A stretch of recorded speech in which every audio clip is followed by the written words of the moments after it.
नमस्कार, मेरे चैनल में आप सभी का स्वागत है।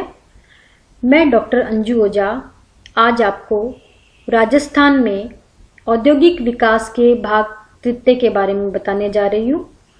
इसके पूर्व के वीडियो में हमने इसके भाग प्रथम व भाग द्वितीय के बारे में अध्ययन किया, जिसमें हमने सूती वस्त्र उद्योग, ऊनी वस्त्र उद्योग, चीनी उद्योग तथा सीमेंट उद्योग के बारे में अध्ययन किया। आज हम यहाँ अध्ययन करने जा रहे हैं धातु उद्योग के बारे में। तो राजस्थान में अनेक धात्विक खनिज उपलब्ध है, जिनमें तांबा, जस्ता एवं सीसा, चांदी, लोहा, मैग्नीज, टंगस्टन आदि महत्वपूर्ण है। तो राजस्थान में यदि धात्विक खनिजों के बारे में बात की जाए तो यहाँ अनेक प्रकार के महत्वपूर्ण खनिज जो हैं वो उपलब्ध हैं।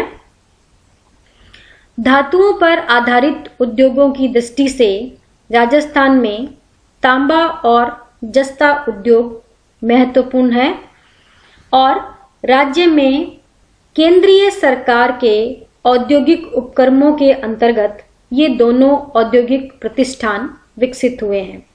तो यदि हम राजस्थान में धातु आधारित उद्योगों की बात करें तो यहाँ पर जो महत्वपूर्ण उद्योग है उसमें तांबा और जस्ता उद्योग महत्वपूर्ण है। अब हम बात कर रहे हैं तांबा उद्योग के बारे में। राजस्थान में तांबा उद्योग का विशेष महत्व है। हिंदुस्तान कॉपर लिमिटेड भारत सरकार का उपक्रम है, जो झुंझुनू जिले के खेतड़ी गांव के निकट स्थापित किया गया है।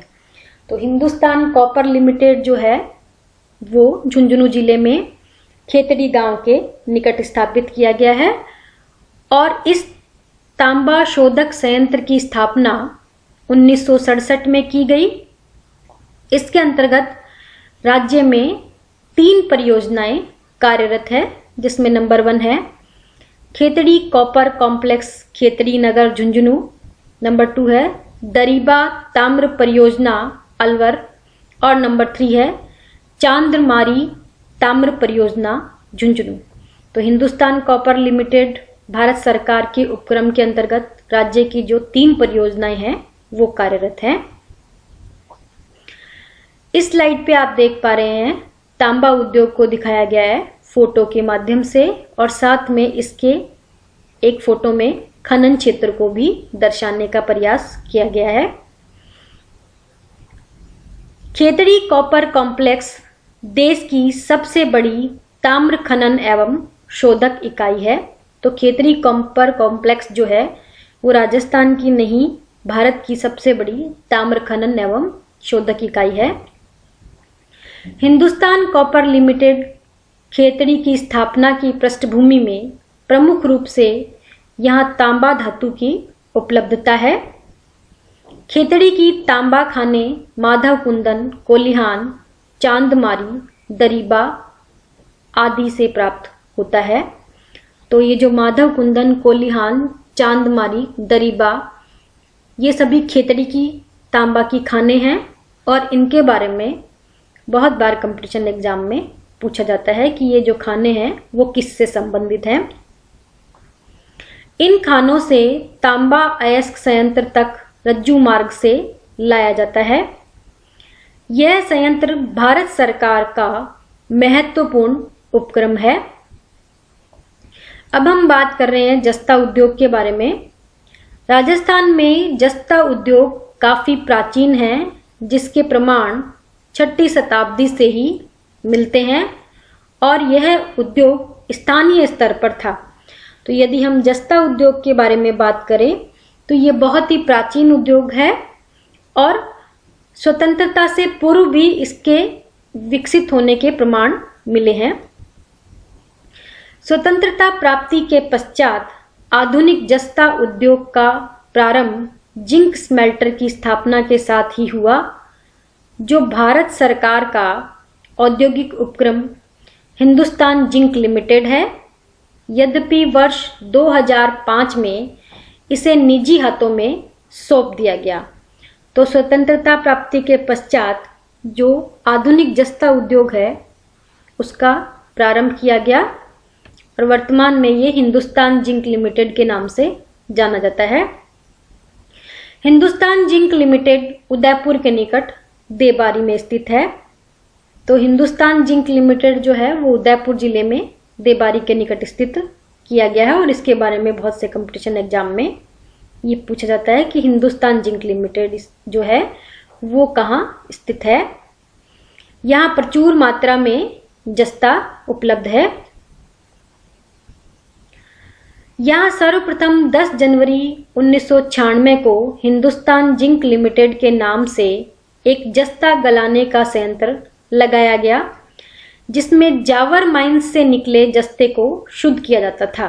तो सबसे पहले यहाँ 10 जनवरी 1996 को हिंदुस्तान जिंक लिमिटेड के नाम से एक जस्ता गलाने का संयंत्र लगाया गया था, जिसमें जावर खान से जो जस्ता निकला जाता था उसको शुद्ध किया जाता था। इसी प्रक्रिया को पूर्ण रूप देने हेतु जस्ता परिद्रावक संयंत्र स्थापित किया गया। इस संयंत्र से न केवल जस्ता अपितु कैडमियम, चांदी, सिंगल सुपर फॉस्फेट और गंधक का तेजाब भी तैयार किया जाता था। तो जो हिंदुस्तान जिंक लिमिटेड में जो जस्ता गलाने का जो संयंत्र लगाया गया था उसके द्वारा जस्ता के अलावा कैडमियम, चांदी, फॉस्फेट और गंधक का तेजाब भी तैयार किया जाता था। हिंदुस्तान जिंक लिमिटेड की एक नई परियोजना भीलवाड़ा जिले में रामपुरा आगुचा में स्थापित की गई है, जिसकी क्षमता 3000 टन प्रतिदिन है। चित्तौड़गढ़ जिले में चंदेरिया सीसा जस्ता प्रदावक संयंत्र जो है वो स्थापित किया गया है। यहां हम इस स्लाइड पे देख पा रहे हैं कि जस्ता उद्योग को दिखाया गया है फोटो के माध्यम से। अब हम बात कर रहे हैं जस्ता उद्योग का स्थानीयकरण। उत्पादन प्रक्रिया की दृष्टि से जस्ता उद्योग के 2 केंद्र हैं। नंबर 1 है खान क्षेत्र पर स्थापित बेनिफिशिएशन संयंत्र, जिसके द्वारा सीसा और जस्ता सांद्रण प्राप्त किया जाता है, और दूसरे प्रकार का है जस्ता सांद्रण पर आधारित जस्ता प्रदावन कारखाना, जिसमें जस्ता पिंड, कैडमियम धातु, चांदी और गंधक के तेजाब का निर्माण किया जाता है। राज्य में जस्ता प्रदावन कारखाने देवारी जो कि उदयपुर और चंदेरिया चित्तौड़गढ़ में स्थापित हैं। तो ये जो जस्ता उद्योग का स्थानीयकरण है वो 2 केंद्रों पर हो सकता है, और ये देवारी और चंदेरिया जो कारखाना है उसके बारे में बहुत सारे कंपटीशन एग्जाम में पूछा जाता है। अब हम यहाँ बात कर रहे हैं जस्ता उद्योग के स्थानीयकरण के लिए क्या क्या कारक होने चाहिए, जिसमें नंबर 1 है कच्चा माल। देवारी और चंदेरिया के जस्ता प्रदावन कारखाने में जस्ता सांद्रण से प्रदावन प्रक्रिया या स्मेल्टिंग प्रोसेस के द्वारा लगभग 54% शुद्ध जस्ता पिंड प्राप्त किया जाता है। उद्योगों के स्थानीयकरण सिद्धांत के अनुसार निर्माण प्रक्रिया में निकलने वाले व्यर्थ पदार्थ का अनुपातिक भार कम होने पर कारखाने की स्थापना कच्चा माल के स्रोत दूर स्थापित हो सकती है। तो जो वेस्ट पदार्थ है वो कम निकलता है, इस कारण इस उद्योग की जो स्थापना है वो कच्चा माल के स्रोत से दूर भी स्थापित की जा सकती है। चूंकि जस्ता सांद्रण से शुद्ध धातु प्राप्त करने की प्रक्रिया में भारहास 46% है। तो जस्ता सांद्रण में जो शुद्ध पदार्थ हमें प्राप्त करते हैं उसमें 46% पदार्थ का भारहास होता है। अतः जस्ता उद्योगों के दोनों कारखानों की स्थापना इनके कच्चे माल की खानों से दूर अन्य लाभप्रद कारकों के वाले क्षेत्र में हुई है। तो जो कच्चा माल है उसमें शुद्ध धातु को प्राप्त करने में जो भार का जो हास होता है वो 46% होने के कारण इन कारखानों की जो स्थापना है कच्चा माल के खानों से दूर जहां दूसरे कारक हमारे लिए लाभप्रद हों वहां ये स्थापित किए गए हैं। खान क्षेत्रों में स्थापित सभी बेनिफिशिएशन संयंत्र निश्चित रूप से कच्चा माल आधारित स्थिति लिए हुए हैं और जो बेनिफिशिएशन संयंत्र जो खान क्षेत्रों में स्थापित किए गए हैं वो कच्चा माल की स्थिति के आधार पर वहां पर स्थापित किए गए हैं। गैलेना भारहास पदार्थ है, इसमें 80% से अधिक व्यर्थ पदार्थ की मात्रा होती है, अतः अधिक दूर तक इसका परिवहन आर्थिक दृष्टि से लाभदायक नहीं है। तो यदि गैलेना की बात करें तो उसमें जो वेस्टेज जो निकलता है वो 80% तक निकल जाता है, जिस कारण परिवहन लागत जो है वो बढ़ जाती है। इस दृष्टि से बेनिफिशिएशन संयंत्रों की स्थापना कच्चे माल यानी स्रोत क्षेत्र में ही हुई है। तो गैलेना से जो पदार्थ बन रहे हैं उसमें 80% जो व्यर्थ पदार्थ निकलने के कारण उनकी जो स्थापना है वो कच्चे माल क्षेत्र पर ही की जाती है। लेकिन दोनों जस्ता प्रदावन कारखानों की स्थापना मूल कच्चे माल स्थल से दूर सहज अन्य कारकों वाले स्थानों पर हुई है, जिसमें जलापूर्ति, ऊर्जा आपूर्ति, यातायात, श्रम, पूंजी आदि महत्वपूर्ण कारक रहे हैं। तो यहाँ जो दोनों उद्योगों की या दोनों जस्ता प्रदावन कारखानों की हमने पहले बात की है वो कच्चे माल स्थल से दूर स्थापित किए गए हैं। उसका कारण है कि जो अन्य कारक हैं वो उसको प्रभावित कर रहे हैं, जैसे कि जलापूर्ति, ऊर्जा आपूर्ति, यातायात, श्रम, पूंजी इत्यादि कारक। दूसरा कारक है जलापूर्ति। जस्ता उद्योग में जल की अधिक आवश्यकता पड़ती है। निर्माण प्रक्रिया के दौरान परिष्करण, वाष्प निर्माण एवं शीत प्रक्रिया हेतु जल अधिक मात्रा में चाहिए।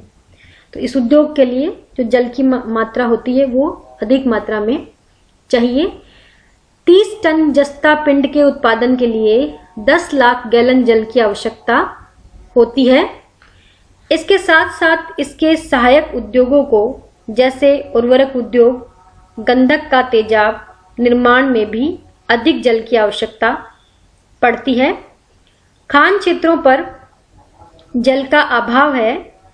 देवारी के जस्ता प्रदावन को जलापूर्ति उदय सागर से और चंदेरिया के जस्ता प्रदावन कारखाने को जलापूर्ति बेडज नदी पर लगाए गए धासुंडा बांध से होती है। इस उद्योग में जल की अत्यधिक महत्ता के कारण ही दोनों कारखानों की स्थापना जल स्रोतों की समीपता को ध्यान में रखा गया है। तो ये जो उद्योग है जस्ता उद्योग की यदि हम बात करें तो 30 टन जस्ता पिंड के उत्पादन के लिए 10 लाख गैलन जल की आवश्यकता होती है, जो कि बहुत मात्रा में है। इसलिए इनकी स्थापना जो है ऐसे स्थान पर की जाती है जहां पर जलापूर्ति जो है वो हमें उपलब्ध हो सके। तीसरा कारक है ऊर्जा आपूर्ति। इस उद्योग में अधिक ऊर्जा या विद्युत शक्ति की आवश्यकता होती है। साथ ही ऊर्जा की निरंतर आपूर्ति भी आवश्यक है। तो इस उद्योग को स्थापित करने के लिए ऊर्जा या विद्युत शक्ति की जो आपूर्ति होती है वो आवश्यक होती है। इसलिए क्या होता है, और साथ में ही ऊर्जा जो हमें प्राप्त होती है वो उसकी आपूर्ति जो है वो लगातार होनी चाहिए। अतः जलापूर्ति के साथ साथ ऊर्जा आपूर्ति ने भी इस उद्योग की स्थापना को अपने निकट स्थापित होने के लिए आकर्षित किया है।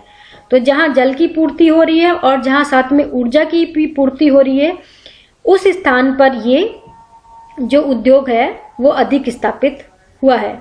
अनुमानतः 30 टन जस्ता पिंड का उत्पादन करने में 11 मेगावाट ऊर्जा या विद्युत चाहिए। अनुमान से हम यदि बात करें तो 30 टन जस्ता के उत्पादन के लिए 11 मेगावाट विद्युत की आवश्यकता होती है। इस दृष्टि से विद्युत आपूर्ति समीपस्थ क्षेत्र में होनी चाहिए। तो इसके लिए हमें क्या होता है कि विद्युत की जो आपूर्ति है वो आराम से हो, इसलिए उसके पास के क्षेत्र में इस उद्योग को स्थापित किया जाता है।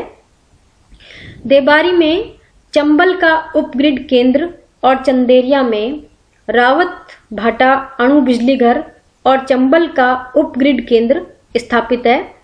अतः ऊर्जा या विद्युत आपूर्ति की दृष्टि से दोनों ही श्रेष्ठ स्थल है। नेक्स्ट कारक है यातायात। कारखानों तक जस्ता सांद्रण पहुंचाने के लिए और जस्ता पिंड को देश के विभिन्न भागों में भेजने हेतु यातायात के सस्ते साधनों की आवश्यकता होती है।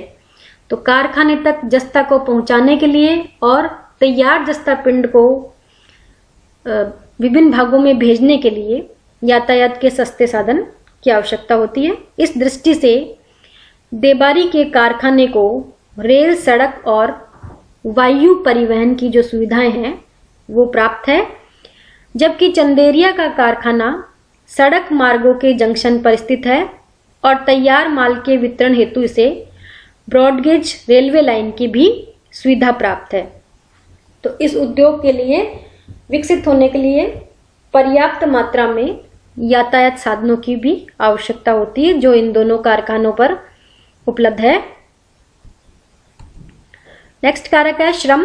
प्रतिदिन 30 टन जस्ता पिंड उत्पादन के लिए 100 श्रमिक चाहिए। दोनों ही कारखाने नगरीय क्षेत्र के समीप स्थित है, अतः कुशल, अर्धकुशल और अकुशल श्रमिकों की उपलब्धता की दृष्टि से दोनों ही कारखानों की अवस्थिति महत्वपूर्ण है। तो यदि श्रम की बात करें तो 30 टन जस्ता पिंड के उत्पादन के लिए 100 श्रमिकों की आवश्यकता होती है और दोनों कारखाने जो हैं वो नगर के समीप स्थित है, इसलिए जो श्रम है उसकी उपलब्धता आसानी से हो जाती है।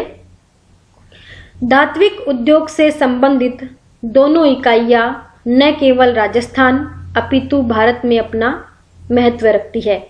तो ये जो धातु से संबंधित दोनों इकाइयां हैं वो राजस्थान के अलावा भारत में भी अपना महत्वपूर्ण स्थान बनाए हुए है। इसी के साथ ये विषय यहीं समाप्त होता है और इस स्लाइड पर आपको पुस्तक संदर्भ या बुक रेफरेंस दिया गया है कि यदि आप राजस्थान का भूगोल से संबंधित या औद्योगिक विकास से संबंधित टॉपिक का विस्तृत अध्ययन करना चाहें तो यहाँ पुस्तक संदर्भ दिया गया है। अंत में आप सभी का धन्यवाद।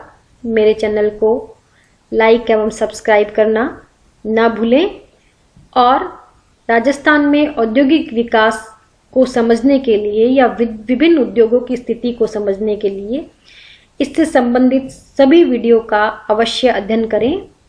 अंत में पुनः आप सभी का एक बार धन्यवाद।